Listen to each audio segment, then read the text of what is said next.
আমরা এই মুহূর্তে আরেকজন গার্জেনকে পেয়েছি, যার ছেলে আমাদের এই কুইক ব্রেন সেন্টারের ম্যাথ এবং হ্যান্ডরাইটিং কম্পিটিশানটা করেছে। ঠিক আছে, তো এখন আমরা ওনাদের কাছ থেকে জেনে নেব এই কম্পিটিশানটা কেমন লাগলো আমাদের। প্রথমত আমি বলবো এই কম্পিটিশনটা আমাকে ভীষণভাবে আকর্ষণ করেছে। আমি প্রথমে সেখানে দেখেছি, তারপর আমার ছেলেকে বাড়ি থেকে কল করে ডেকে নিয়ে আসা হয়েছে এবং আমি প্রচণ্ডভাবে মুগ্ধ হয়েছি এবং আমার ছেলে যেখানে পার্টিসিপেট করতে পেরেছে তাতে আমি ভীষণভাবে আনন্দিত। আচ্ছা, তোমার কেমন লাগলো? আচ্ছা, এমনি ম্যাথ কোশ্চেন করে ম্যাথ দিলে তো ম্যাথ কেমন লাগলো?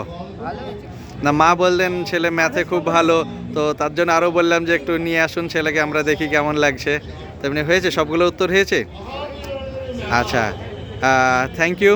আর অন্য কোনো কিছু আপনার? যেটা বলতে চাইছিলাম যে আমি চাই যে আমার ছেলে একটা কম্পিটিশনের মধ্যে আসুক, মানে ও আমাদের যেহেতু গ্রামের মধ্যে বাড়ি, তো সেরকম পরিবেশ তারা পায় না।